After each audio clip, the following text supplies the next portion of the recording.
નમસ્કાર મિત્રો, ગયા વિડીયોમાં આપણે બેની ચાવી શીખ્યા હતા, જે સામે જ છે. બેની ચાવી છે કે આપેલી સંખ્યાનો એકમનો અંક, આપેલી સંખ્યાનો એકમનો અંક 2, 4, 6, 8 કે 0 હોય તો તેવી સંખ્યા હોય તેને 2 વડે નિશેષ ભાગી શકાય. બરાબર, તેના ઉદાહરણ પણ 2 જોયા હતા અને છેલ્લે તારણ કાઢ્યું હતું કે બેકી સંખ્યા હોય તેને 2 વડે નિશેષ ભાગી શકે. આજે મિત્રો આપણે જોઈશું 5ની ચાવી. 5ની ચાવી તો એવો પ્રશ્ન થાય કે 2 પછી તો 3ની ચાવી આવવી જોઈએ, 3 પછી 4ની, 4 પછી 5ની, પછી બરાબર. તો એવું છે કે એકમના અંકને આધારે 5ની ચાવી આવે છે. 3ની ચાવી અને 4ની ચાવીમાં એકમના અંકને આધારે નથી, તેમાં બીજી પદ્ધતિ છે. બરાબર, તો એકમના અંકને આધારે જે પદ્ધતિ છે તે 5ની ચાવીમાં છે, એટલા માટે ડાયરેક્ટ 5ની ચાવી લેવાની છે. બરાબર, પછી જ્યારે 3ની ચાવીની પદ્ધતિ શીખશું ત્યારે આપણે 3ની ચાવી પણ ભણશું. બરાબર, અત્યારે આપણે 5ની ચાવી. આપેલી સંખ્યાનો એકમનો અંક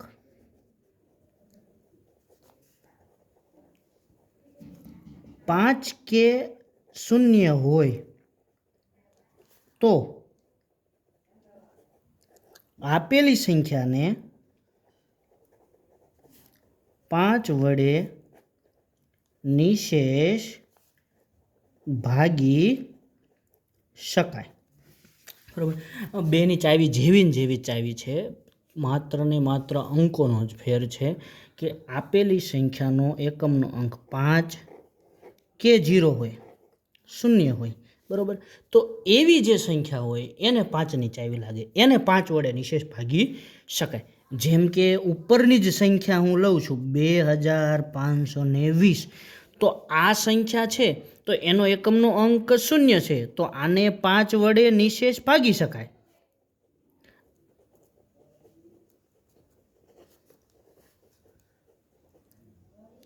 જે સંખ્યાનો એકમનો અંક 5 અથવા તો 0 હોય તેને 5 વડે નિશેષ ભાગી શકાય. બીજી મિત્રો અહીંયા એક સંખ્યા લઈ લઈએ આપણે, 49,585. તો આ જે સંખ્યા છે તેમાં પણ એકમનો અંક 5 છે, એટલે કે 5 વડે તેને નિશેષ ભાગી શકાશે. બરાબર, વિદ્યાર્થીને જો પ્રશ્ન પૂછવામાં આવે, બાળકને, વિદ્યાર્થીને કે આ જે સંખ્યા છે તેને 5ની ચાવી લાગશે, તો તે આ સંખ્યા જોઈ, એકમનો અંક જોઈ અને જવાબ આપશે કે હા, એકમનો અંક 5 છે, તેના લીધે બરાબર કે આ સંખ્યાને 5ની ચાવી લાગશે. બરાબર, અહીંયા મિત્રો હું તમને એક સંખ્યા આપું છું કે જેને 5ની ચાવી લાગશે કે નહીં તે કોમેન્ટમાં જણાવજો.